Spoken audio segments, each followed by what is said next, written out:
Hey guys, welcome back to Brock Nation, and in this video, we're taking a look at the Kospet Prime SE. Now you got it right from the title and the thumbnail, this isn't clickbait. This watch is supposedly meant to replace your smartphone entirely, meaning that this isn't really an accessory to your smartphone, rather a replacement for your smartphone. Now we're gonna find out whether or not that is true in this video, so keep watching. Let's begin with the unboxing. The package of it is very simple, straightforward packaging. All the information can be found at the back. Getting into the box, you have the watch wrapped in plastic, as well as there's two little boxes included, one with a screwdriver which is used to eject the SIM card at the back, and the wireless charger for it. The magnetic charger is included with the box, and you can just plop it on for charging. You also get a screen protector and the warranty card. That's about it for what's inside the box. So let's get into the watch itself. Now, just taking out the box, this thing is pretty massive. Compared to the other watches I've tried out, pretty large in terms of its display. Even the size overall feels pretty big. Holding down the button turns it on, and you get this little animation once the watch has turned on. It says Kospet on the screen first, and then Android, and then you're inside the watch itself. Setup process is very simple, very straightforward as well. You pretty much just key in all of your necessary information. The keyboard is super large compared to other watches just because of that size of display. The process of pairing is pretty much the same. You need to scan the QR code, download the application, get into the app, and scan the QR code again to get the watch paired to your phone.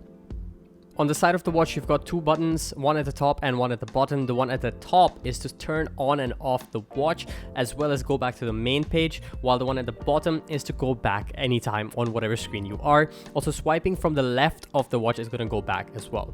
Now, at the back of the watch, you also have the SIM card tray where you can pretty much place in any 4G SIM card, as well as the heart rate monitor. Size-wise, like I mentioned, the watch is pretty large. Comparing it to my Galaxy Watch Active, you can see the size difference is significant. The watch is made of ceramic with silicone watch straps. The color that we got is obviously black. And the overall build to it would be a solid 8.5, maybe even a 9 out of 10. Only reducing a few points just because of that heftiness, the weight to it, and the strap being a little bit on the thicker side. The display on this is a 1.6-inch display, TFT IPS, 400 by 400 pixels resolution. The display is pretty nice actually. You get 4 levels of brightness to it. Now you also get Bluetooth 4.0. It supports Wi-Fi 2.4 GHz as well as 5 GHz, and you also get that nano SIM card support to it with 4G connectivity. The battery on this is a 1260 mAh polymer battery, with the standby time being between 3 to 5 days, but the daily usage time is about 1 to 2 days. In our testing, we got pretty much a day and a half of battery life out of this, but that's more on the usage that I'll talk about a little bit later in the video. Alright, so right off the bat, I wanted to try out the cameras on this. For the face unlocking as well as just security overall, you can activate a pattern lock on this, which is exactly what I've done. And unlocking the watch, the touch responsiveness is pretty good, and you can unlock it fairly simply with the pattern lock. But if you want to use the Face ID, the face unlock as well, quite easy to use, and it works pretty well most of the times, except if you have a bright background behind you, then you might have a little bit of struggle issue. But overall, most times it worked pretty well. Alright, so let's talk about the processor, the software, the memory on this. The processor on this is the MediaTek 6739 1.25 GHz processor, and you can get up to a 3 GB RAM variant. The memory on this is 32 GB or 16 GB depending on which one you purchase. The one we had was a 3 GB processor RAM, and the memory was 32 gigs. I feel like 16 GB is enough for a smartwatch, but you can get 32 GB if you're planning to install songs on this, you're planning to have photos on this, take a lot of pictures maybe, install applications, which by the way you can do. You can have access to the Google Play Store and install applications off of that. A little bit more on this later. The MediaTek 6739 is the processor found on a lot of Android budget smartphones. The OS on this is the 7.1.1, so it's pretty much a Android phone inside a watch's body, and it works almost exactly the same as an Android phone would. The main home screen itself, if you press and hold on it, you can browse through all the different watch faces. You can install different watch faces additionally if you don't like the main selection. Swiping down from there, you get your control panel / notifications there. You can see whether you're connected through Bluetooth, whether a SIM card is ejected or connected. Your charging will all sit there as well when you're charging it wirelessly. You also have cache clearing, which means if your watch is slowing down a little bit, you have that ability to clear your cache if you've opened too many applications in the recent past. Swiping left from the home screen will reveal the notifications. If you have any, swiping down will go through the different notifications. Swiping right will dismiss the notifications. There is no way to interact with the notifications that are on screen. Now the big boy where everything lies is when you swipe left. Once you do swipe left, you're exposed to this very Apple Watch-like interface where you select your application. Let's start by talking about the 2-camera system on this watch. You get a 2-megapixel camera on the front and an 8-megapixel camera on the side. I honestly didn't have any expectations going in for the camera. Clearly, the side-mounted camera, the 8-megapixel camera, is significantly better for taking pictures. The front camera is just a 2-megapixel, and the quality isn't that crazy. Ridiculously enough, I even shot a vlog just using the watch, and this is what it looked like. So I'm going for groceries, and apparently I'm vlogging using my watch, and I don't have a phone in my hand, so no one can be pissed at me for taking a video of myself. I hope people see me and think that I'm a psychopath. That would be great. I think that's pretty interesting is that anyone who sees me right now is gonna think I'm crazy talking to my watch. I agree with them. I look very crazy right now, but it's what it is. Someone's got to test this out, so that's gonna be me. So yeah, I mean, stabilization and stuff. Let's talk about the usability on this. You can consume content on this, you can watch YouTube on this. If you're willing to, you can sign into Netflix, you can check your email, all of that stuff right on the watch itself. However, this is where the shortcomings start to appear a little bit. Let's talk about the pros and cons on the Kospet Prime SE. The first pro obviously would be that it isn't just a smartwatch. It is pretty much marketed as a phone. Even the box says smartwatch phone rather than just a smartwatch for your phone. The second pro on this is the fact that you can use the Google Play Store and install applications from the Google Play Store onto the watch itself. This gives you a lot of room to install applications, and usability wise makes it a lot more flexible than other smartwatches. The third pro on this is going to be the display and the usability that comes along with that display. Like I mentioned earlier, the display is quite large on this. That supports you to watch videos on this. You can record videos and then play those back on this as well. Taking a picture, you can zoom in. The functionality on that bigger display size feels pretty good as well. Now it's time for the cons on the Kospet Prime SE. The main problem I had while using this is the notification system.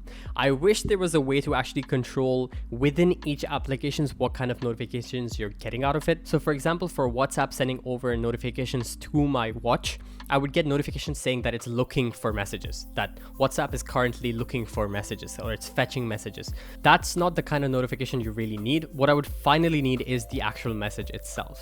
Now, even when you do get that message, there is no option to actually reply or interact with each notification. That is something that is a huge bummer.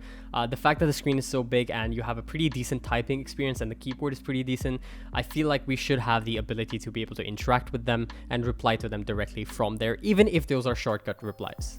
The second con that I had on this is that even though the screen is quite large, touching some parts of the display within certain applications was very frustrating, especially when it came to transferring the pictures or the videos that I took using the watch to my phone.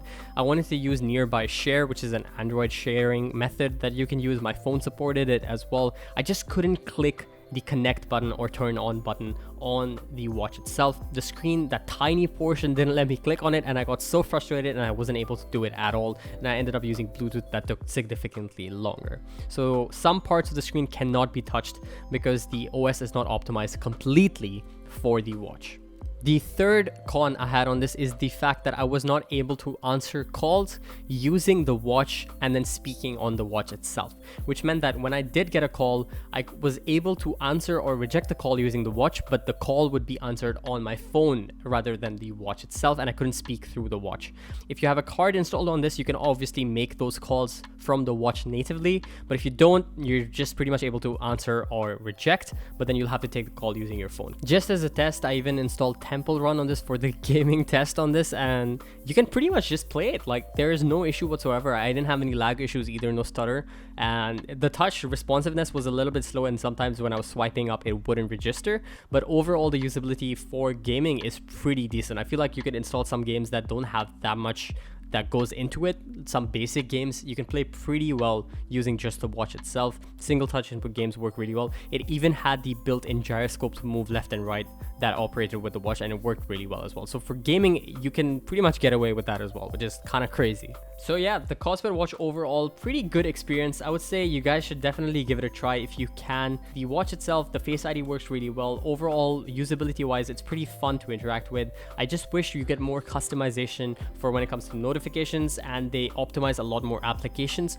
for the watch's OS itself, so you can actually interact with them with that screen size, and you don't cut out on a lot of things because the screen is at the end of the day circular, and phones are built and applications are built for a square sized display, so it is what it is.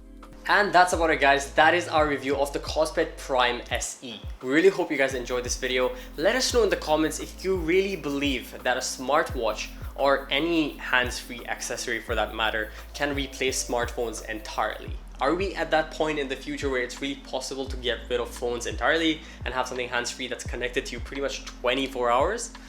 Let us know what you think in the comments. In our opinion, this is a great accessory to your smartphone. I still don't think we're at a point where it can replace it completely. Like I mentioned the cons of it earlier in the video, it's just not there yet in my personal opinion, but over time you never know what's really possible. Overall, the features on this are pretty impressive. You can get away with doing a lot of things on your watch that you really couldn't a few years ago. So great product all in all. Not sure if it's a full replacement for your phone as of now.